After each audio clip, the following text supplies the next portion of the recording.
Anderson, and I have a method for training horses. Getting horses to behave is simple. It's training people that's the real trick. Join me as I tackle some of the most challenging situations with problem horses and with problem owners.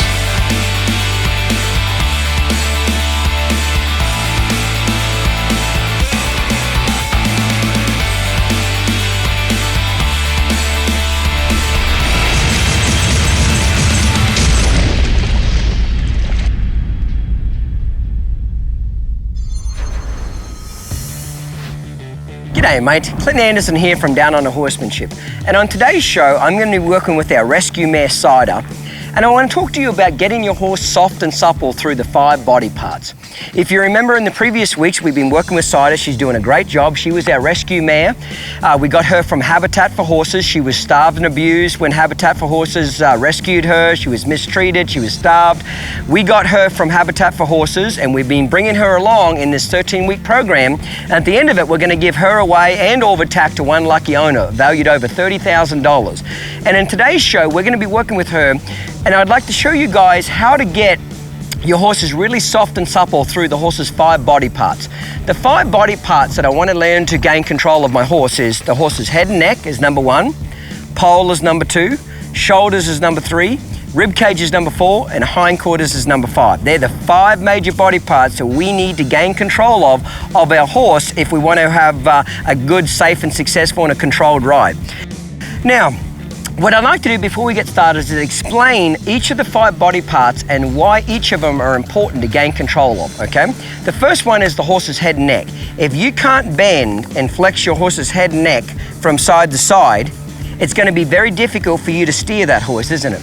When you pick up on the rein and you ask that horse to turn to the left, his first response is going to be he's going to stick his head up in the air and pull on the bit, and he's not going to turn left. So getting your horse very soft laterally, both left and right, is very, very important. See, I love it when I can just slide one finger down like that, my thumb and index finger down, and the horse just gives from side to side. This is that kind of lightness we're looking for, okay? So lateral flexion is very, very important to get the horse to follow their nose, okay? Next body part we're going to talk about is the pole, this junction right here between their ears, okay? Getting a horse to be soft and supple on the pole is very important to get your horse to collect, get your horse to stop, okay, or rate his speed. For example, if you've had a horse that's very stiff on the pole and doesn't know how to give to the bit vertically, anytime you stop him, he's going to root his nose up. For example, if I'm riding down here and I stop and pick up on the reins, you see how Cider stops and tucks the nose in? That's what I'm looking for, is that softness there, that vertical flexion. So, or if I pick up on the reins and I squeeze with my legs, okay, she'll actually tuck her nose in and keep going forward. This is very, very important for collection. This is where it starts, just at the slow gaits, at the standstill and walk. And then when I turn her loose, she can carry her head wherever she wants to. But if I pick up on those reins and squeeze gently with my legs, I want her to soften to that bridle, okay? So if you don't have control of a horse's pole, what's going to happen is anytime you pick up on those reins with both reins, the horse is going to root their nose out, okay? Because when a horse's pole gets much above the saddle horn, you're starting to fix him to get into some trouble. That horse is starting to get up and over that bridle, okay? So it's very, very important that you get your horse to vertically give. Anytime you pick up on those reins, that's their first response, is to give to that bit. Now, of course, we want to do that at the walk, or stand still, walk, trot, canter, and eventually the gallop. Now, the faster the horse goes, of course, the harder it is for that horse to give. Meaning, when I say harder it is, stiffness always gets worse with speed. You know, if you've got a vibrating steering wheel at 20 miles an hour, when the car goes 40 miles an hour, it's going to vibrate and shake even more. So any resistance you have from your horse always gets worse when you add more speed. Okay, so that's why it's important that you get all this done at the slow speeds, you know, stand still, walk, trot, etc., before you move on to those faster speeds, okay? A lack of pole control is going to affect your brakes, it's going to affect your collection, and it's going to affect just overall control of your horse in general, okay? Our next body part is the horse's shoulders. It's very, very important to gain control of the horse's shoulders. A couple of reasons why. Have you ever noticed, well, first of all, have you ever, bent a horse's head one direction? Okay, let's say I turn her head to the left here, but instead of turning left, she actually walks straight. You ever had, like, I'll kind of make her do it. okay, you actually turn their head one way, but instead of turning to the left, the horse just keeps going straight like this, okay? Just because a horse's head and neck is bent in that position doesn't necessarily mean they're going to go that way. So it's very important that a horse's shoulders always follows their neck, okay, their head and neck. So it's very important to make sure that we can move the horse's shoulders independently. Okay, like right now, I'm working on what we call counter bending, is I'm pushing her shoulders to the left, okay, her noses to the right and her shoulders to the left, okay? And do the same the other way. Pick up here, put my left leg on, and I'm pushing her shoulders to the right and her nose is tipped to the left. Or at a 45-degree angle. I'm gonna walk forward and push her shoulders off this way. Now I'm gonna put my right leg on and pick up and push her shoulders over this direction. The more shoulder control you have from your horses, the easier it is to guide and steer your horses. But shoulder control is very, very important for the overall steering of your horses, okay?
The next body part we want to talk about is the horse's rib cage. It's very, very important to be able to get your horse to move their rib cage off your leg and basically side pass or two track. When you can move a horse's rib cage left and right, it's going to give you a lot more control of the horse's body during a circle. Stage one, I call it two tracking stage one, which is the horse's head and neck is bent and his body is moving laterally off my leg here. His front legs and his hind legs are walking on two separate tracks. And I do it initially with their head and neck bent to get that extra softness out of them, like this. Okay, that's the girl. And then what I'll do, she's not quite ready for this just yet, but I'll try to do it with their body straighter. And she's not quite ready for that. There's a couple of steps. But I initially do it with bend to their neck, okay? And I'm gonna show you, of course, how I taught all this to her, and we'll kind of run through the process. But getting a horse to side pass and two track off your leg is very, very important. A lot of you guys have been to the tour and you've seen Mindy and Diaz to where they'll two track across the arena and do flying lead changes. That's what rib cage is all about. Being able to open and shut a gate. If you can't side pass your horse, you're not gonna be able to open and shut a gate from horseback. And our last body part, okay, is the horse's hindquarters. This is something that we work on very early from the beginning, is getting that horse to disengage their hindquarters. When I press with that leg, I want that hindquarters to move 360 degrees around the forequarters. There we go, good girl, okay? Now eventually we want to be able to do it in a straight line. She's not ready for that just yet, okay? But eventually she should be able to do it in a straight line as well. Yield that hindquarters, there we go, excellent. Getting control of a horse's hindquarters is very, very important for, first of all, picking up the correct lead. When you want to get a left lead, you should be able to push their hip up to the left, tip their nose to the left, and the horse will pick up that left lead. Or put your left leg back, push the hip up to the right, and pick up a right lead. So that's very, very important in getting a horse to pick up the correct lead and doing a flying lead change, is getting control of those hindquarters, okay? My hands and my legs basically work together as a team. My reins control the horse's head and neck. My legs control from the shoulders back, okay? So what do I mean by that? Meaning that just because I pull the right rein harder doesn't mean necessarily that her shoulders will come more. For example, if I'm walking a circle to the right, I like how she's nice and bent right now, she's softening around my inside leg. Well, if I want her shoulders to come round, I'm not gonna pull this right rein harder. What I'm gonna do is press with my left leg and see how that makes her shoulders step through the turn, okay? So my reins control her head and neck and my legs controlled from the shoulders back. So it's very, very important that your hands and your legs work together as a team, basically. I want my horse's body to be like a big limp noodle. Okay, I want it to be a limp noodle that I can bend it and tighten a pretzel if I want, or if I want it to be dead set straight, it'll be dead set straight. And that's why it's important to gain control of those 5 body parts, because what it does, it allows you to communicate with your horse and tell him, hey, listen, your shoulder's too far in here, I need to move your shoulders out. Or, you know what, your shoulders are too far out, I need to move your shoulders in. I need you to move those shoulders off that leg. Okay, so what we're going to do in today's show is I'm going to run through each of the 5 body parts and describe and teach you guys exactly what I did with Cider, how I taught it to her, so that when you guys go out there, you can work with your own horses and get them to be very soft and supple. I'm fanatical about a light horse. I want them to be absolutely light in my hands and my legs. When you get a taste of getting your horses really light and soft and supple to where you can ride them with just 2 fingers, you will never go back to letting those horses pull on that bit and lean on you and drag you around the arena or outside in the trail ever again, mate. Check out our latest catalogue from Downunder Horsemanship. It's filled with beautiful imagery and in-depth information on all the products used in this show. Visit our website or call this number and we'll send it to your door free of charge.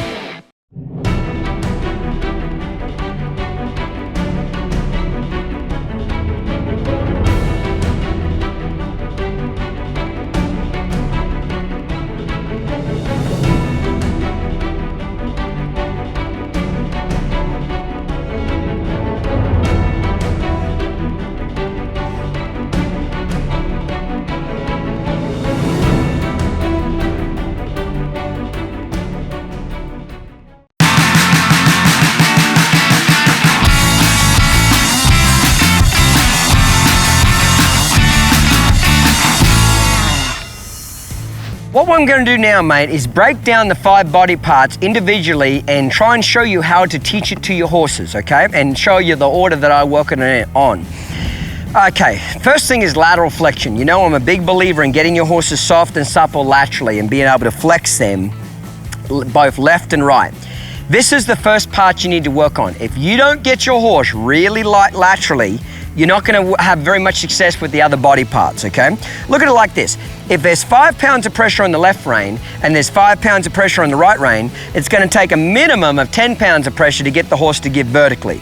So I tell people this, if the horse is stiff to the left and he's stiff to the right, he's really going to be stiff vertically. Like everybody always says, Clinton, how do you get their heads down? How do you get them to collect? How do you get their heads down? Well, really the secret to it is, the more you get your horse soft and supple, left and right, their head automatically comes down. That's the hard part for me to teach to people, is that when they're stiff laterally, they're really stiff vertically. But when you get them soft here and soft here, they automatically start to drop that head and neck down and vertically collect. That's something that you don't have to teach them, it just starts to happen. But when you've got them really stiff, it'll be very difficult to get.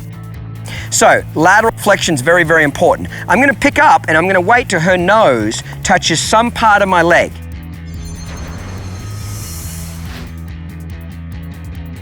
Getting your horse to bend laterally while his feet are moving is very important. Like, you can get a horse to be pretty soft and supple when you're flexing them at the standstill, but it's much harder to get them to give and soften while their feet are moving. I like what Cider's doing here. You see how she's really bending her body around my inside leg? I want my horse to bend their rib cage around my inside leg. The more you can get that horse to bend their body around your inside leg, the softer they get. So I pick up on the inside rein, I press with my inside leg right behind the girth. If I feel any resistance or that the horse is kind of heavy, then I'm going to go ahead and press at that spur or roll that spur up her belly a little bit, encourage her to bend her body around this, okay? Now she doesn't necessarily have to touch my foot, but I certainly want to over-exaggerate this bend. When you over-exaggerate it, okay, then when you take less bend, it's pretty easy for the horse. You exaggerate the teach and refine as the horse understands. So I'll practice to slide my hand down, put my inside leg on, and you'll notice that as she starts to bend, she'll actually start to tuck that nose in by herself. And then once you've got your horse giving vertically as well, I'm kind of jumping ahead a couple of stages, you can actually add the outside rein and get them to vertically give at the same time. Like I'm squeezing here with both legs now, and not only should she give laterally, but also tuck that nose in a little bit more vertically as well. Okay, but we'll cover vertical flexion here in a bit. So for right now, I'll do this at the walk. Pull and release. Pull to my hip, release to my knee. I love that. When I release that hand to my knee, she keeps that head bent. If she takes it away, I'm going to bring it back. The reason why I want my horse to keep that head bent by themselves is that that shows me or tells me that they're not interested in escaping that position. And she's just learning this, so sometimes she'll take her head away, and when she does, I'll bring it back. There we go. And I want her to learn to stay in that position until I do that, kind of direct her somewhere else. So you can do a lot of these bending exercises out on the trail. You know, walk them down the trail, okay? Slide your hand down, use your inside leg, bend them around. If you don't have spurs, you can use the outside of your rein and spank them a little and say, hey, come on, move those feet a little bit. There we go. So again, lateral flexion is very, very important that you accomplish that before you start with any vertical flexion. If you don't have that lateral flexion soft and supple, you're only going to run into trouble when you try the vertical flexion, mate.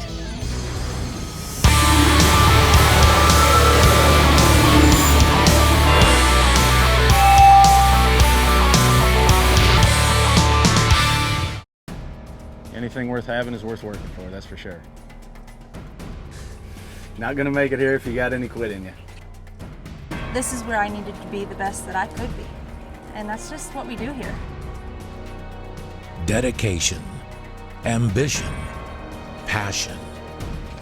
To some, these are more than ideals. They are a lifestyle, a code, a path to something greater. If you think you're one of the select few who can rise to the challenge, who can dedicate themselves to mastering the method through 70 weeks of in-depth, hands-on training, let the Clinton Anderson Academy catapult your skills and provide you with the ultimate experience. If you have what it takes, become a Clinton Anderson certified clinician and change your life.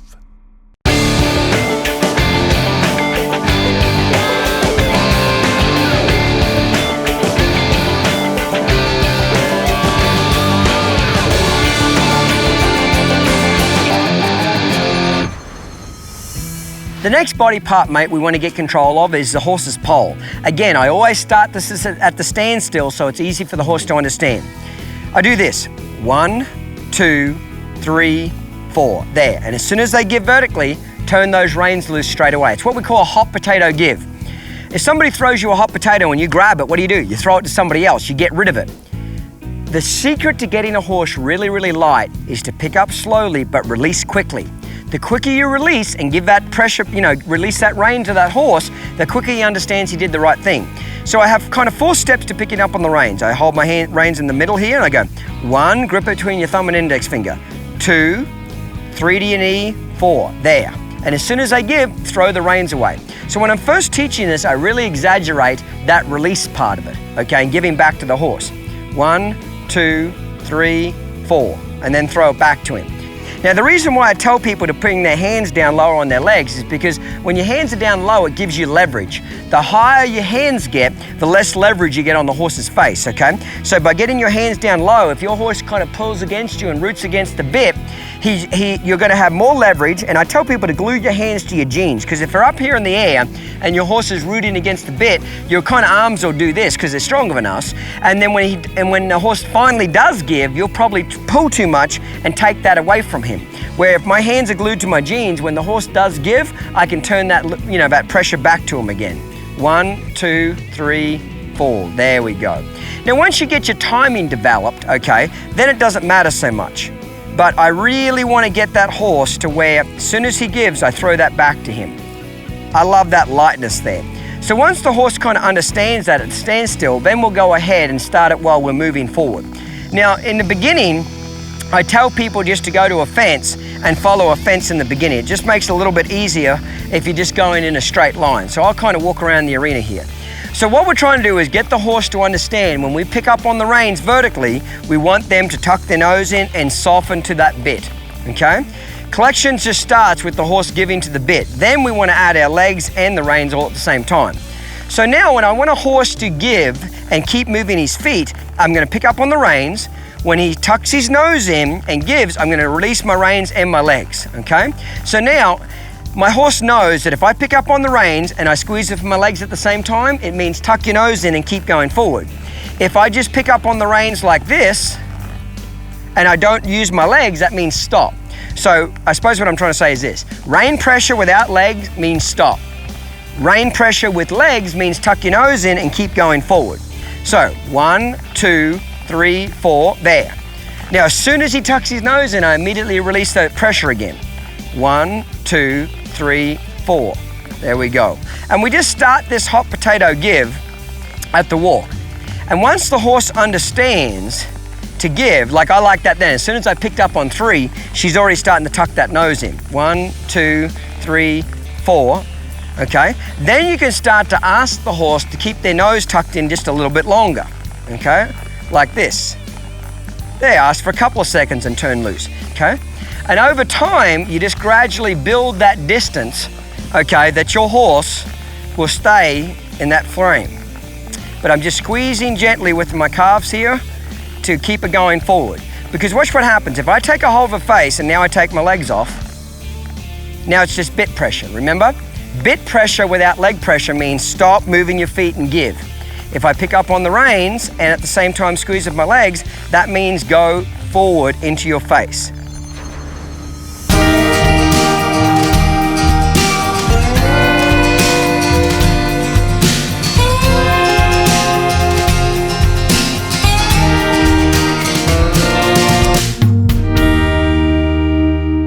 Ever wished Clinton Anderson would just come by and help you with your horse, or that he would put on a clinic in your own arena? Well, now you can get the next best thing. Meet the Clinton Anderson Certified Clinicians. Trained by Clinton himself, these great horsemen have met all the requirements of the Clinton Anderson Academy. 16 months of intensive training at the Downunder Horsemanship Ranch. Theoretical and practical testing on Clinton's method. Hands-on experience with problem horses. Now, there is a Clinton Anderson method expert willing and able to come to where you live and ride to teach a private lesson or put on a public clinic. Learn at your own pace. Get personalized instruction, all without having to travel far from home. So if you can't find the time or the money to come to a Clinton Anderson clinic at his ranch, now you have an option. Get accelerated results. Let a Clinton Anderson certified clinician bring the method to you. Visit certifiedclinician.com for more.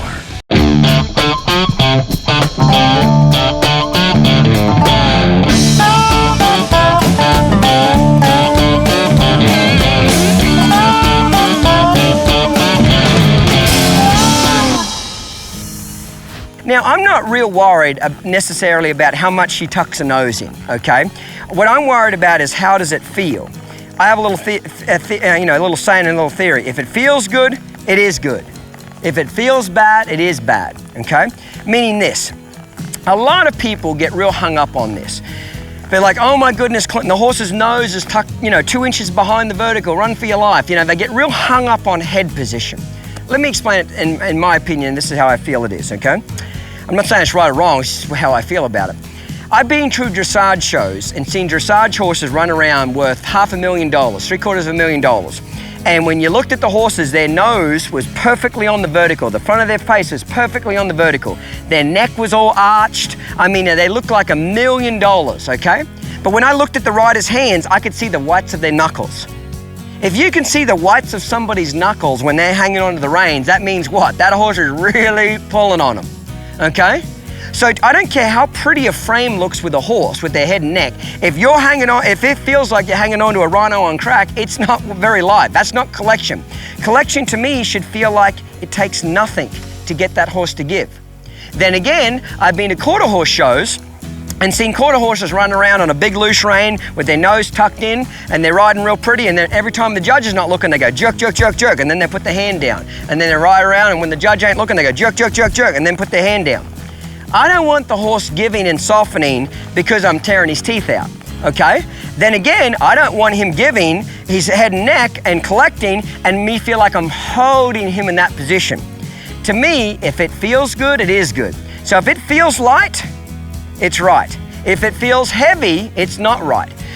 One of my mentors, I have two mentors in Australia, Gordon McKinley and Ian Francis, and Gordon McKinley showed me all of my colt starting skills and groundwork skills and a lot of the basic elements of Downunder horsemanship. And then Ian Francis showed me a lot more of the advanced techniques towards reining horses and cow horses and cutting horses and more towards the show pen. And Ian has won every major event in Australia. He's won the National Cutting Futurity 3 times. He's won the National Reining Futurity 5 times. He's won the Cloncurry Stockman's Challenge, which is like Australian's version of the cow horse snaffle bit futurity twice. And pretty much nobody in the country could beat him when he was competing.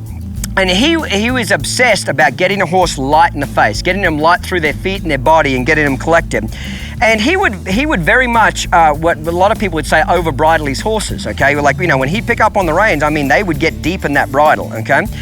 And one time when I went and worked for him when I was a kid, and he was riding this reining horse around, and he had this horse, you know, squeezing it with his legs, and that horse was really bridled up. And I said to him, I said, Ian, aren't you worried about the horse being over bridled, you know, having his head tucked in too much? And Ian said to me, he said, Clinton, he said, other than a rule in a rule book that says the horse's nose should not be behind the vertical, he says, what harm does it do? And I thought about it for a second, and I said, well, maybe you put your horse on their front end. When you get them over bridled, you know, all their weight's on their front end. And maybe that's what it does. And he said, okay, I want to show you something. So he got up one end of the arena, and he was riding this reining horse, a 3-year-old, and he picked up 2 fingers on each rein, just like that. And he picked up the lope and he galloped down that arena as fast as that horse could go. That horse galloped down the arena with its head and neck on its chest. And the whole time, he just had a hold of 2 fingers on each rein, just like that. He got down there about 3/4 of the way down the arena, and he said, whoa, and that horse just buried its butt in the ground. I mean, that horse slid about 35 feet, not 35, about 25 feet on his butt. It was real deep ground too.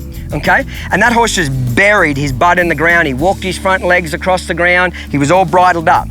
And he came back to me and he said, Clinton, do you think a horse can slide on his rear end like that? And do you think he can stop that hard in this deeper ground? Do you think he can do that if his weight's on his front end? Well, of course he knew what the answer was, and the answer is no. A horse can't stop like that if all his weight's on his front end. And Ian had this real unique way of answering my questions, is that he'd never tell me the answer, but he'd always set it up that you found the answer for yourself anyway. And the answer was, of course your horse can't stop like that if he's all on his front end. And he said to me, Clinton, it doesn't matter where your horse's head and neck is, as long as you're driving with your legs, you're driving the back of the horse to the front of the horse, it doesn't matter. Your horse will get on his front end if all you're doing is what a lot of people do is just knock them down with their reins. When you just knock them down with your reins, yes, all their weight gets onto their front end. But if you pick up and squeeze with your legs and you drive the back of the horse to the front of the horse, it doesn't matter necessarily where their head and neck is. What matters is what their body's doing from their shoulders back, okay? So I suppose what I'm trying to say is, I'll overdo the vertical flexion. When I say overdo it, make sure that I can take my horse a little bit deeper in here. Okay, if I pick up and squeeze a little bit more, they'll go a little deeper. Or if I just pick up and barely make contact, they'll just give a little bit, okay? But I'm doing it from my legs. Remember something, when a horse wants to be stiff and resistant, what do? They'll throw that head and neck up, they'll pull on that bridle, they'll gap their mouth, they'll do all those things. When you've got them broke vertically through their body and head, neck, and jaw and poll, okay, they're gonna be a lot softer. You know, I realize that for different events, you're gonna need a little bit different look. Like if you're English, you're gonna want their neck to be up a little higher and their nose to be tucked in and not be so over-exaggerated, and that's okay. You know, people say to me all the time, well, how do you get them to collect and not have the head so long? Well, just don't supple them as much. If you want your horse's head and neck high, you know what you do? Don't supple them. They get stiffer, the stiffer they get, the more their head goes up. If you want them to get softer and suppler, their head and neck is gonna go down. Because that's what happens is they just float it out there like that. When they're stiff, they get around like this. When you get them soft and supple, they get around like that. So when a horse elevates their back, their shoulders come up, their rear end comes underneath them, and their neck flattens out.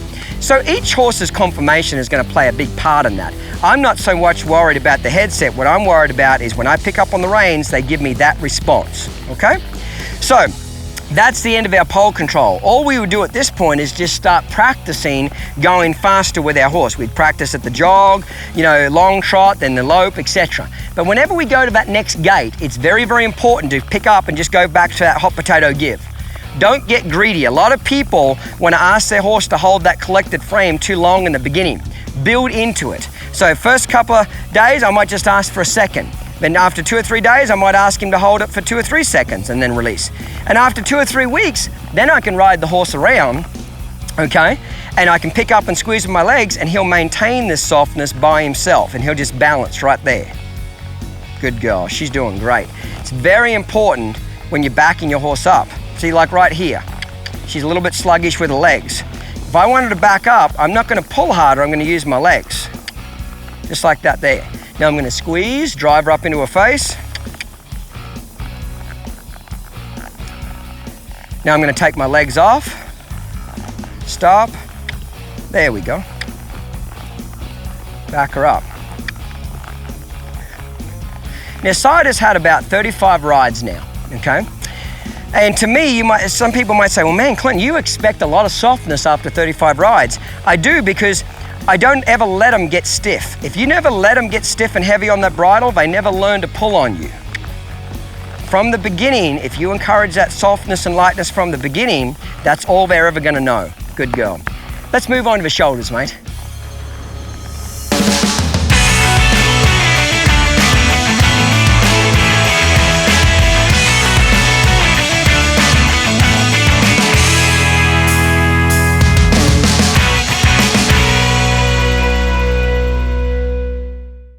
Clinton Anderson, world-renowned horseman, has designed one of today's most unique handcrafted saddles. Combining time-worn traditions with the latest innovations in saddle making, Clinton and Martin's Saddlery have created the ultimate Aussie saddle, hand-tooled, double-stitched out of premium leather. It's tree handcrafted from Dakota pine. The perfectly engineered fiberglass seat guarantees a natural fit. Eliminates pressure points. This is a saddle built with real life in mind. It gives a rider unique balance, security, comfort, a strong seat, and a perfect fit. Maximizing performance for you and your horse through coordinated movement, a secure and balanced seat, free range of motion, just as nature intended. Clinton Anderson combines the perfect combination of Aussie and American saddle making. Clinton Anderson Aussie Saddle, made exclusively for Downunder Horsemanship. Call or click to order today, or shop our store at a Clinton Anderson Tour event near you.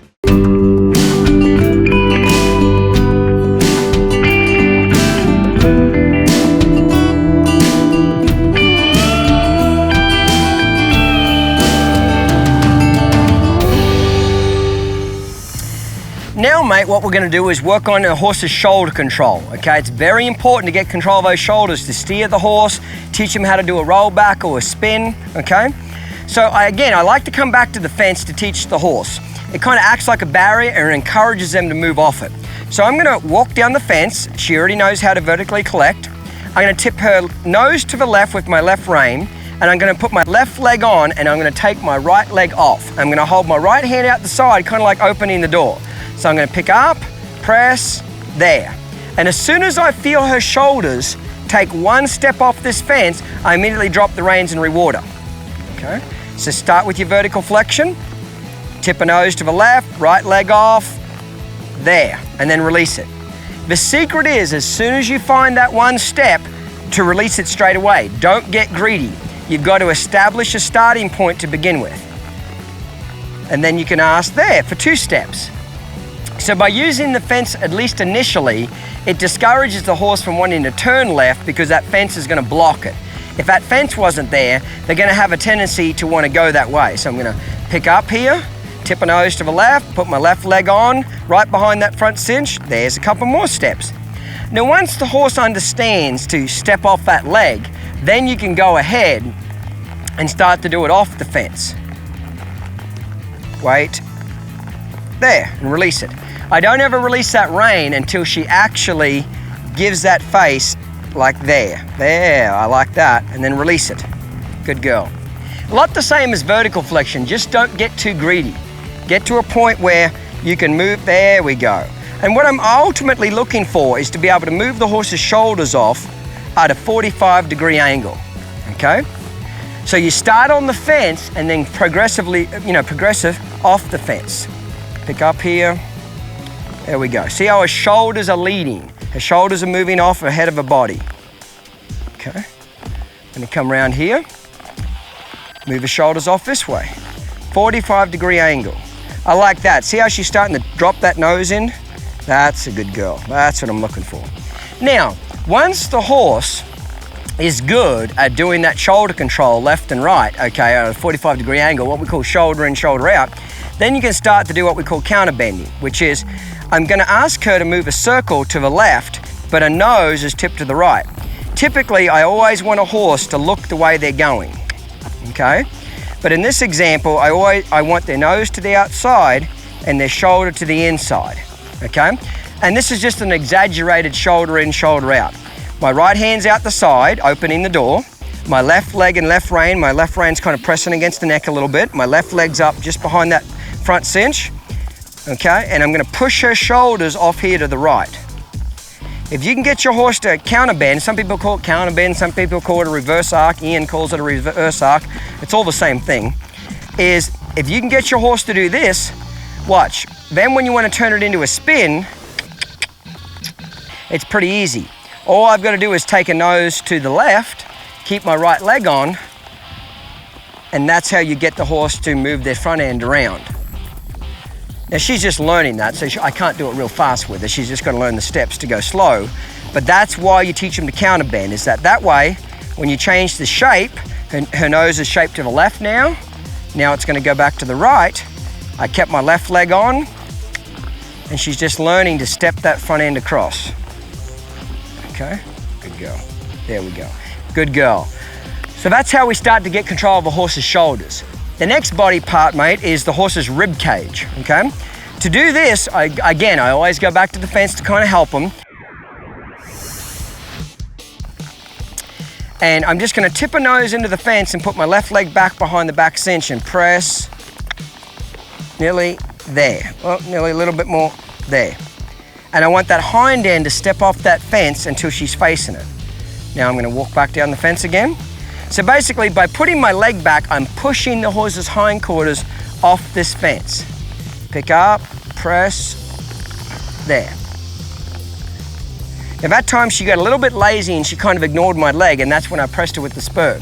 That's why you'll use spurs at this point, is that it reinforces the calf of your leg. Pick up, press, there, that was a little better. Excellent. So I'll teach them that basic move first, to move that hindquarters laterally off the fence. Once the horse can get good at yielding that hindquarters, there we go, then you can start to tie the two together. I'll do that here in just a second. Now, if you don't feel comfortable with riding with spurs, you can use a little riding crop or dressage whip to encourage them to move off your leg. Spurs help the horse move laterally off your heel. Wait, there, she did it, and then release. Then what you can do is you'll start to tie the two together. I'm gonna ask her to yield her hindquarters, and then at the same time, wait, now I'm gonna put my leg in the middle, there, and ask her body to step off that leg, okay? So yield the hindquarters first, and then put your leg in the middle, okay, and ask that horse to step a little bit sticky there. You can also use the end of your rein like this. You can slap them with the end of your rein. There we go. Make her catch that hip up. There we go, like that. And again, she's just starting to learn to move off that leg a little bit better there. She'll get better. But that's basically how you'll start to teach them moving down that fence there. Once they get the idea of that, then you can start to do it more out here in the open. There we go, like that. 2-track in stage 1, where you pick up on them and they'll move that body over and soften that face at the same time. Good girl. I want real good control of the horse's rib cage. Excellent. See how both her front legs and her back legs are walking 2 different tracks? That's what we're looking for. Pick up. There we go. Stop her. Back her up. I want an energetic backup. When I pick up on those reins, I expect her feet to move somewhere now. When I pick up, there we go. I want light hands. If I feel her kind of pull down on the bit or root down, I'm gonna go ahead and use my legs and tap her on her elbow and speed her feet up. See, like right here, see how she got a little stuck? I just tapped her with the side of my foot. I didn't pull any harder. Good girl. Excellent.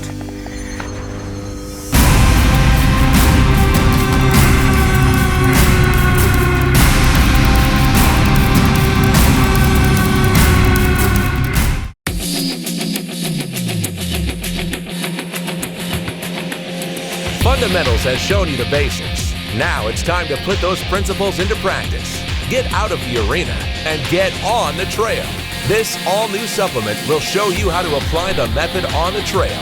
You get 10 instruction-packed DVDs and 2 hardcover books. That's over $800 worth of training for only $3.99. Get up, get out, and get on the trail.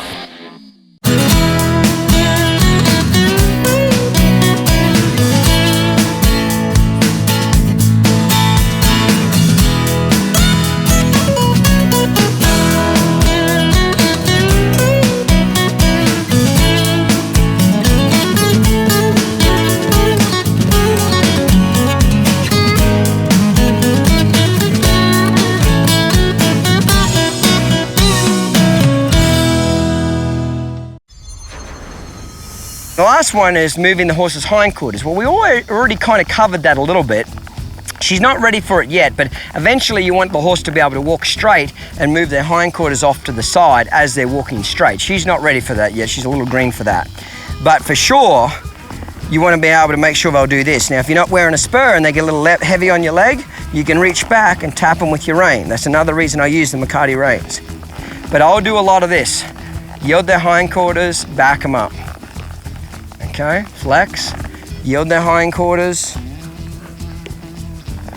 That's a go. Back them up.